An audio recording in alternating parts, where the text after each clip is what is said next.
Oh, so now, to be fair, and we'll go over to Joe Biden.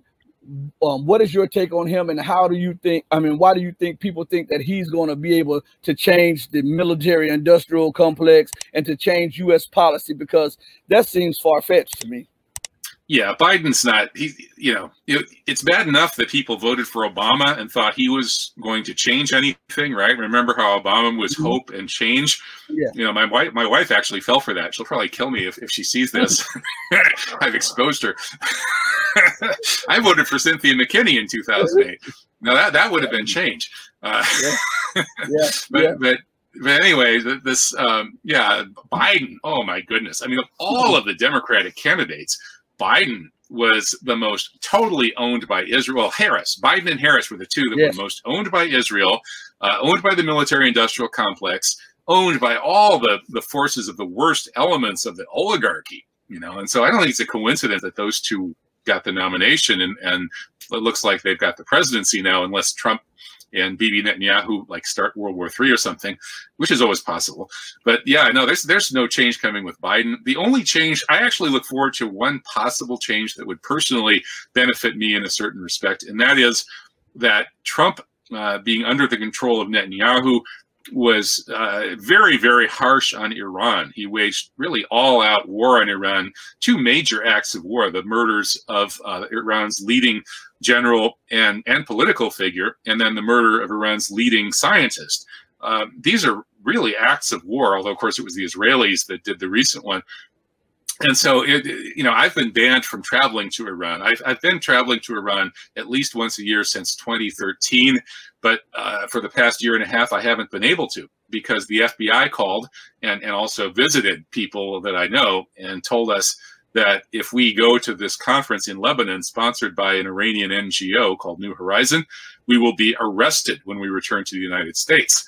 So I can no longer go to Iran or to Lebanon or wherever these people have conferences and see my friends. Some of my best friends are these people in Iran that organize these conferences or are involved in these conferences, and I can't go see them anymore because of Trump being such a slave of Netanyahu.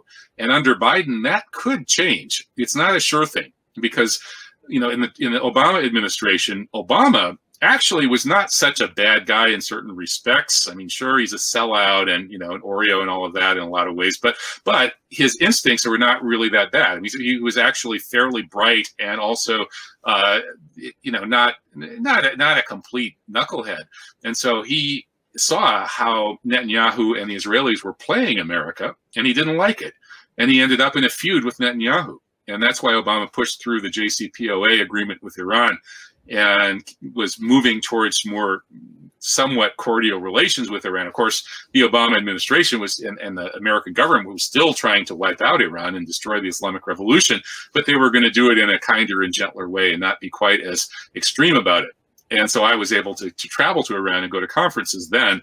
But now, since Trump's brought in Sigal Mandelker, this Israeli sanctions diva, to the Treasury Department to sanction Iran and basically threaten Americans who are friendly with these Iranian NGOs that will be imprisoned if we deal with these people, it's really been very annoying and obnoxious. And I hope that maybe that will end under Biden, but I'm not sure it will, because of all the people in the Obama administration, Biden was actually the one who was most open to listening to Zionists.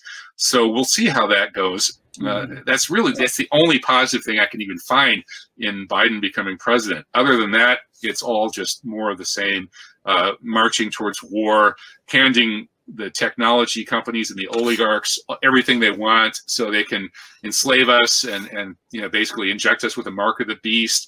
Artificial intelligence will follow us everywhere we go, follow every single product that's manufactured. They'll build robots to replace us. They won't need any more workers. We'll all be surplus people. And Bill Gates will probably then bring up pandemic 2 for depopulation. I mean, it's a really pretty grim future unless we wake up and stop this.